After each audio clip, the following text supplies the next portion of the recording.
Hello students, welcome to Learn India Everyday platform run by Elcaro Career Institute. मैं doctor Manoj आपकी physics faculty complete solution of HC Verma की इस series में आपका स्वागत है।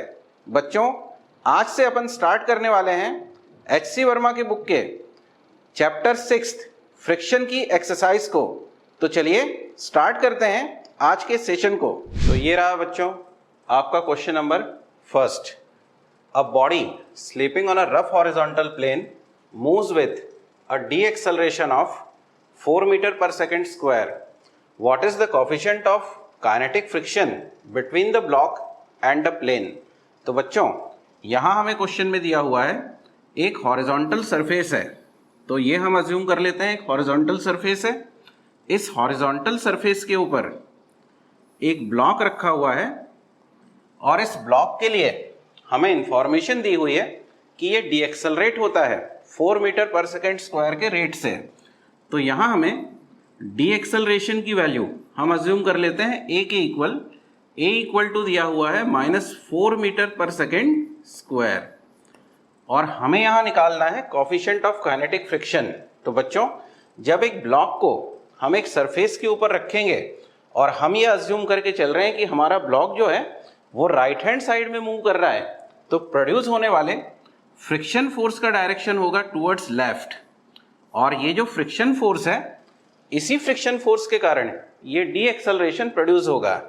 तो मैं अगर यहाँ ये अज्यूम कर लूँ कि इस ऑब्जेक्ट का जो मास है वो m के इक्वल है, तो डाउनवर्ड डायरेक्शन में एक फोर्स काम करेगा mg और इस mg का reaction force r upward direction में लगेगा।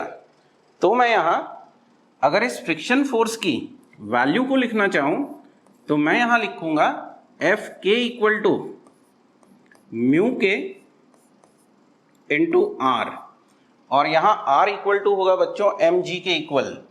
तो मैं अगर यहाँ एफ के इक्वल टू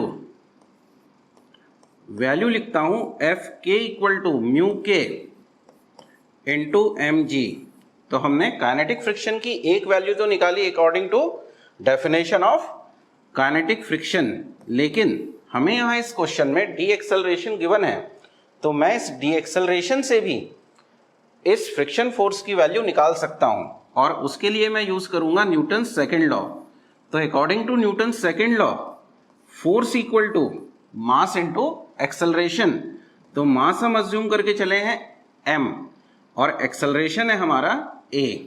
तो अब अगर मैं इस इक्वेशन 1 और 2 को आपस में सिंपल से कंपैरिजन करता हूं तो मैं लिख सकता हूं mu K into M G equal to M ए।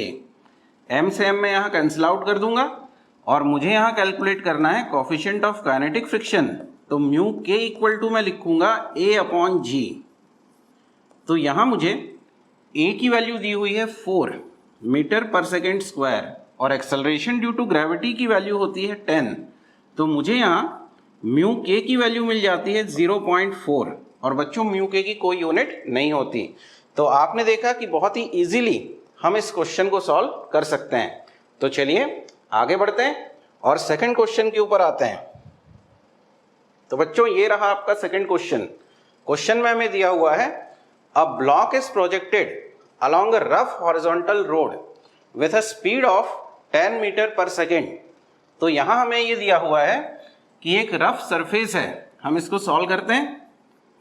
सबसे पहले हमें क्वेश्चन में दिया हुआ है कि एक रफ सरफेस है। इस हॉरिजॉन्टल रफ सरफेस के ऊपर एक ब्लॉक रखा हुआ है। तो अज्यूम कर लेते हैं कि ये हमारा ब्लॉक है। ब्लॉक का मास हमको गिवन नहीं है, लेकिन इसकी इनिशियल स्पीड मुझे गिवन है। तो मैं ये अज्यूम कर लेता हूं कि ये स्पीड u है।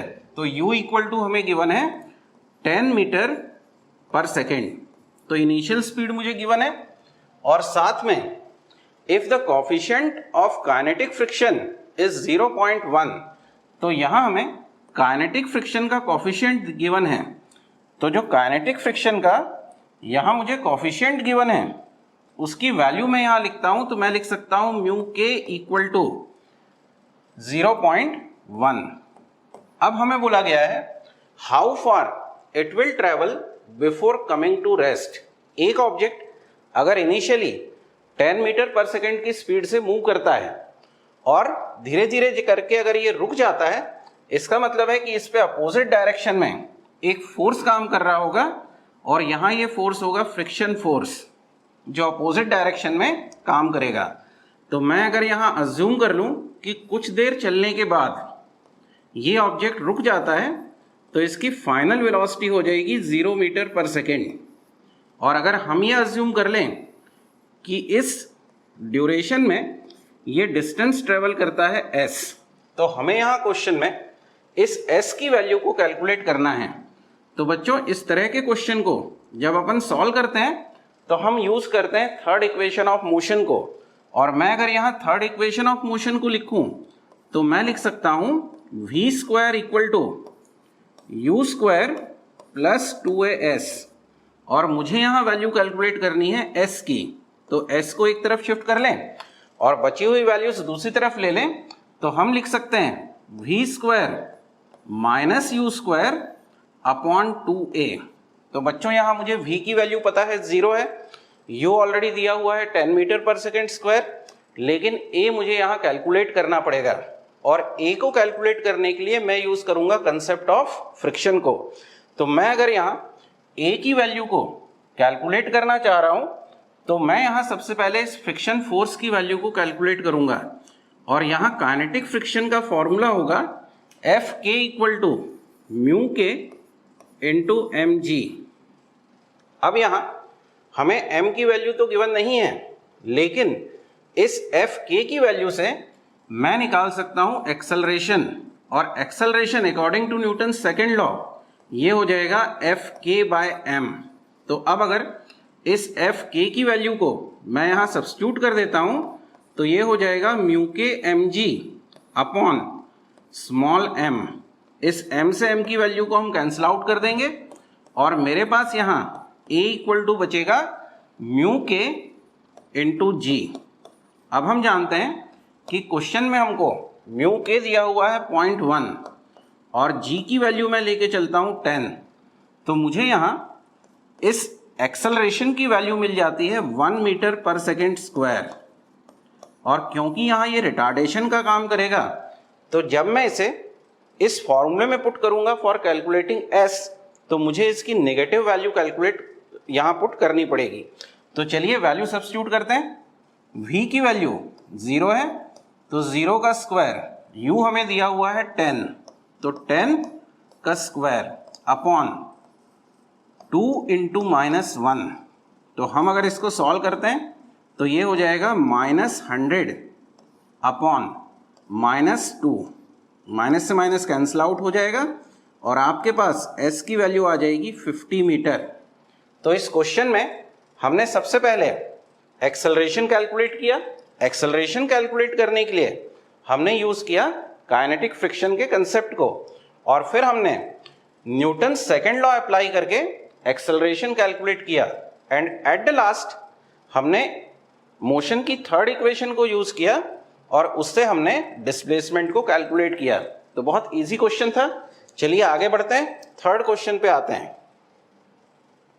थर्ड क्वेश्चन हमें दिया हुआ है a block of mass m is kept on a horizontal table if the static friction of coefficient is mu.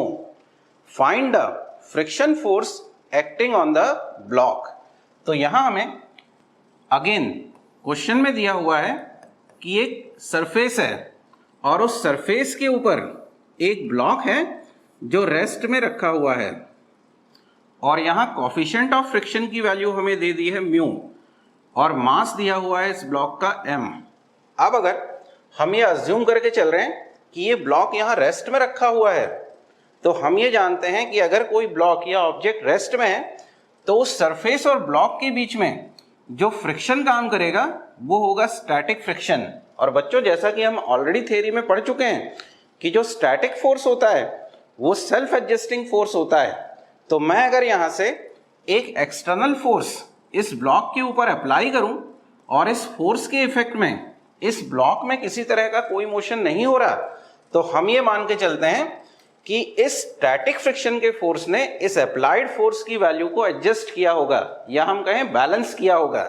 और इस क्वेश्चन में हमें दिया हुआ है कि यहां हम किसी तरह का कोई फोर्स अप्लाई नहीं कर रहे, और अगर हम किसी तरह का कोई फोर्स अप्लाई नहीं कर रहे हैं तो फ्रिक्शन फोर्स की वैल्यू भी 0 होगी।